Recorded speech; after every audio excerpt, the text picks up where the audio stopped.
I'm Richie Lewis, reporting for Cabaret.org. I'm here with the Battle of the Egos. It's the Steel and Mo show.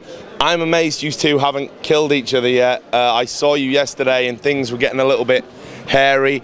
How much, first of all, how much of that is real? Because I think a lot of people are talking about, like, you guys, you know, flaming each other and shit. Yeah.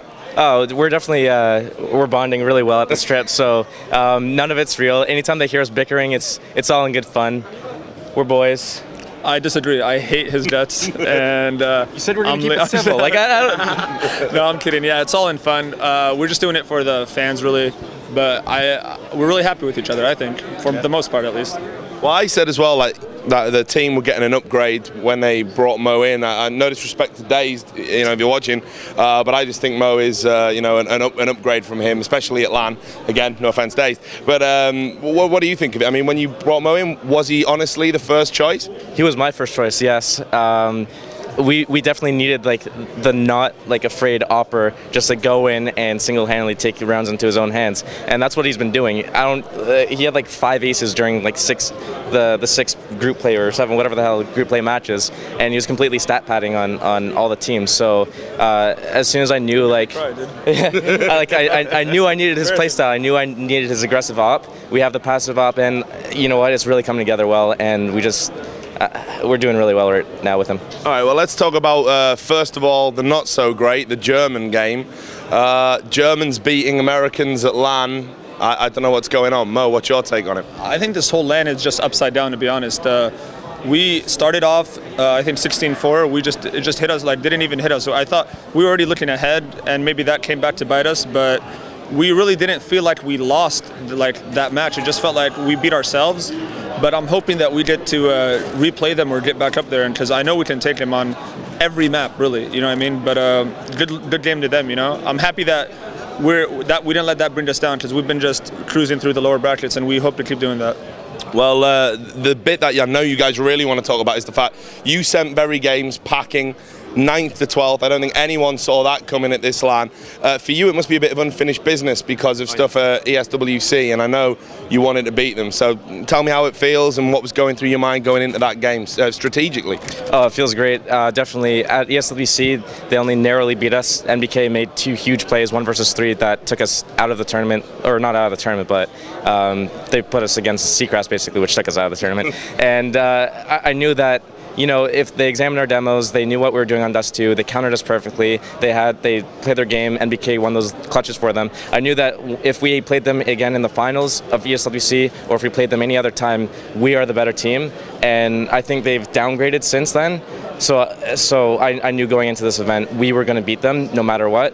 I didn't expect us to be in the lower bracket to do it, but we took them out regardless, and we have that honor of taking You ended the dynasty, yeah. Right? I mean, MTW put them in the lowers, but we took them out of the tournament.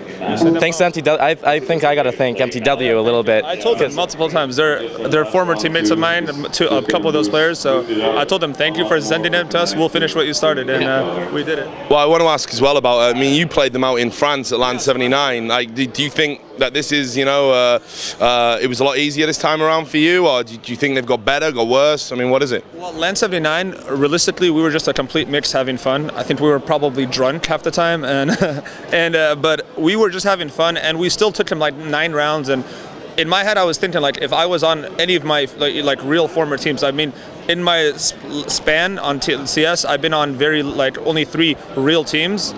And this is since about like 6 years, I haven't been on a real team except now. So I knew with a team I could take, you know, pretty much any team. All right. Well, next up for you, it's TT Dragons. You can really break French hearts today, and sort of a good thing, I guess, if especially for Americans, I imagine, and Canadians, of course, as well. And just to work that in there. So it's been a couple of times. Yeah, I know. I always count you. I think it must be the ego. You Yanks, yeah. But yeah, you caught them doing something funny as well just before this. Oh, it's absolutely it's beautiful. They're sitting there at their computers. They're sitting directly in front of us, and they're examining a demo of us playing against them on Inferno from the boot camp a couple of days ago.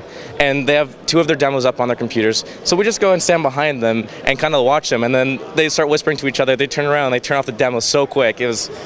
So it's like a whole new level, because you're anti-stratting anti-strats. Yeah, I mean, in all seriousness though, I mean, like, you know, you guys must be. I don't know. Are you confident going into that? I mean, because we're fired up. I'm completely fired up. To me, like, we already beat the team that we came here to beat. So this team is just like, I don't even know who they are, to be honest. I only know Shoxy, I think.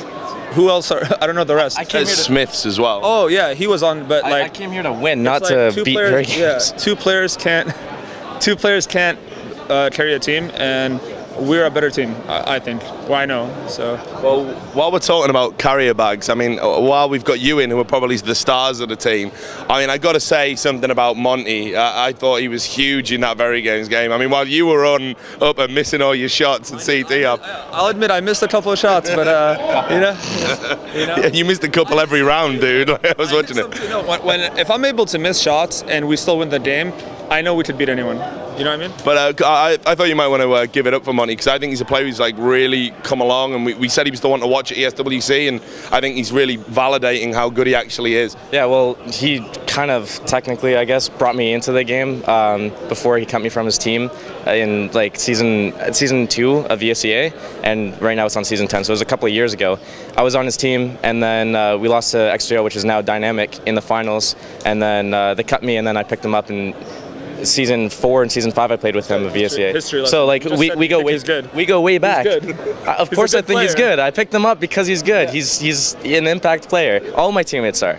Right, well, just before we move on to wrapping it up and talking about the tournament general stuff, maybe a little global offensive question at the end, we'll come with that. I just want to ask you about ESEA, because while you're here, may as well, right? Yeah. What the fuck happened? DirectX 98 in force, and everyone's going to think that I'm whining or bitching or making an excuse, but seriously... Mo actually said that on Steam to me, that you were whining and bitching. Yeah. No, but it makes a huge impact, and there's other problems like the map selection. You're forced to play dick maps. There's no map veto. There's no knife for sides. That's the maps in shape of a penis. Apparently. but no, there were a lot of issues I had with the actual structure of the event. But my main concern was DirectX 98 enforced, and it's not our playstyle. I feel more comfortable playing against Europeans. It's a lot more challenging, by far. Many more better, like yeah, much more competition in Europe, better teams, much more of a challenge, and I enjoy that more. And when we faced off against the teams at ESEA LAN, like I don't know, like it's just upsetting to me that we went from 3rd best in the world to 3rd best in America. That is a climb down, bro. Right, so who's going to win the LAN then? If not you guys, and I know, because there's no point even asking you this question. I know, yeah, there's no point asking you. I don't know. Yeah, okay. Who's going to be playing you in the final? I honestly, like, by the way, probably a German team, by the way things are going here, but I don't know. I think there's 2 left, but if I'd like to play MTW, I know the guys, they're not good, but I'd like to play them. That's not a shot at MTW. They're great guys, but I just think we can take them. I love all of them, and they've surprised me so far. But I think we can take them. Okay, and I won't ask you about flops, because I guess at this point the biggest flops have to be very games, right? And us getting into lower brackets, but that was kind of my fault for picking Tuscan against a German team. Schoolboy error, son. But I'll ask you a little bit about Global Offensive. I don't know what you guys think of it on your side of the Atlantic. Have you been enjoying it, playing with it, getting to grips with it? And if so, will you be making the switch? You're going to ride Source out till the end? What are your ideas? I've been playing it, the beta, since December. I did this Plantronic CSGO or CS tournament in January, and the game was complete ass cheeks back then. The past couple of weeks, they released an update where the guns actually shoot properly, the recoil is proper, and first bullet actually goes where where your crosshair is. So I'm seeing massive improvement in the game, but for them to take 4 months to make that one little change, it's like, what are you doing?